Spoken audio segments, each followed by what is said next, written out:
Perkenalkan, nama saya Gusti Muhammad Rafi Rahmadi, kelas 24, ingin membuat tugas IK 4 untuk menjelaskan surah Al-Anbiya surah ke-26 ayat ke-69 dan 70, yang dimana di dalamnya terdapat sebuah informasi yang bisa menjelaskan pada zaman dahulu gimana sih informasi yang dapat disampaikan oleh nabi-nabi.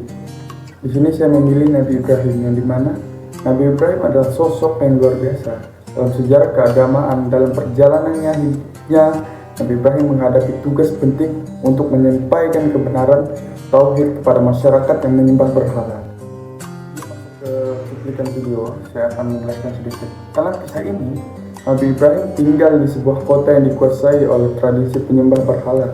Meskipun tumbuh di tengah lingkungan tersebut, hati Ibrahim tidak puas dengan praktek penyembahan tersebut. Ia merasa bahwa tidak mungkin berhala-berhala yang mereka sembah bisa menjadi ilahi yang sesungguhnya. Dengan keyakinan dan kekuatan, Nabi Ibrahim mulai mengajak para kaumnya untuk meninggalkan penyembahan berhala dan memusatkan ibadah hanya kepada Allah Subhanahu wa Ta'ala. Apa sih tentang sistem informasi yang dapat kita ambil dari kisah Nabi Ibrahim ini? Mari teman-teman semua kita saksikan video yang akan saya berikan kepada teman-teman berikut ini. Cekidot. Ketika penduduk kerajaan Babilonia mempunyai kepercayaan menyembah berhala, lahirlah seorang utusan Allah yang bernama Ibrahim. Beliau adalah putra dari Azar yang merupakan keturunan dari Nabi Nuh alaihi salam. Ayah Nabi Ibrahim adalah seorang pemahat patung yang cukup terkenal. Saat masih kecil, Nabi Ibrahim membantu menjual patung-patung buatan ayahnya. Karena sering berkeliling menjual patung, Nabi Ibrahim pun bertanya-tanya, "Wahai ayahku, apakah engkau percaya bahwa semua patung yang dibuat ini adalah Tuhan yang pantas?" Namun ayah Nabi Ibrahim tidak mau menjawab dan tetap terus membuat berhala. Kejadian ini terdapat dalam surat Al-An'am ayat 74. Kerajaan Babilonia pada saat itu dipimpin seorang raja yang bernama Namrud bin Kan'an. Pemerintahan yang dijalankannya adalah kekuasaan mutlak yang membuatnya menjadi raja yang kejam. Apapun yang diperintahkannya harus ditaati dan dilaksanakan tanpa ada pertimbangan dari siapapun. Setelah dewasa, Nabi Ibrahim mulai menyebarkan ajaran Allah Subhanahu wa Ta'ala. Pada suatu hari, semua penduduk merayakan sebuah tradisi tahunan dengan pergi keluar kota untuk berburu.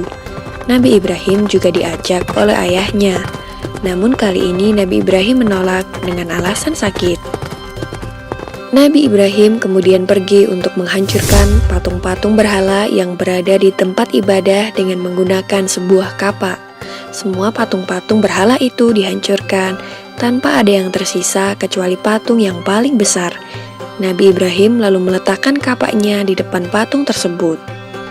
Ketika para penduduk kembali, mereka sangat terkejut melihat patung sesembahannya hancur berkeping-keping. Mereka akhirnya mencurigai seseorang yang tidak ikut dalam acara perayaan. Dipanggillah Nabi Ibrahim untuk diadili, yang disaksikan oleh seluruh penduduk Babilonia. Dalam keadaan ini, Nabi Ibrahim mulai berdakwah secara terang-terangan. Dalam pengadilan itu, terjadilah percakapan antara Nabi Ibrahim dan Raja Namrud. Diawali dengan Raja Namrud yang bertanya kepada Nabi Ibrahim, "Siapakah yang menghancurkan patung-patung ini?" Nabi Ibrahim pun menjawab, "Bukan aku. Patung besar itulah yang menghancurkannya." Raja Namrud dengan geram kembali berkata, "Mana mungkin patung itu bisa bergerak dan memegang sebuah kapak, sedangkan untuk berbicara saja dia tidak mampu." Disinilah kecerdikan Nabi Ibrahim dalam berdakwah. Dengan tegas beliau menjawab, "Jika engkau tahu bahwa patung itu tidak bisa bergerak, bahkan berbicara saja ia tidak mampu, mengapa kalian semua menyembahnya?" Dengan jawaban ini, maka terdiamlah seluruh masyarakat Babilonia termasuk Raja Namrud. Tetapi dengan kekuasaan mutlaknya, Raja Namrud dengan marah memerintahkan prajuritnya untuk membakar Nabi Ibrahim. Dalam keadaan yang demikian, Nabi Ibrahim tetap tenang dan memohon pertolongan kepada Allah Subhanahu wa Ta'ala. Sebuah tiang yang kuat didirikan sebagai tempat Nabi Ibrahim diikat dan dibakar. Setelah kayu sudah siap mengelilingi Nabi Ibrahim, disulutlah kayu itu dengan api atas perintah Raja Namrud. Api itu dengan cepat mulai membesar. Masyarakat Babilonia pun mulai bersukaria melihat Nabi Ibrahim dilahap api. Namun, alangkah terkejutnya para penduduk karena Nabi Ibrahim tidak terbakar. Beliau masih utuh sempurna tanpa adanya luka sedikit pun. Ternyata doa Nabi Ibrahim dikabulkan oleh Allah Subhanahu wa Ta'ala. Permohonan agar diselamatkan dari api yang besar dan menyala ada dalam Al-Quran Surat Al-Anbiya ayat 69. قُلْنَا يَا نَارُ كُونِي بَرْدًا وَسَلَامًا عَلَى إِبْرَاهِيمَ وَأَرَادُوا بِهِ كَيْدًا فَجَعَلْنَاهُمُ الْأَخْسَرِينَ. Maka selamatlah Nabi Ibrahim dari kobaran api yang amat besar, sehingga penduduk menjadi takjub terhadap mukjizat Nabi Ibrahim.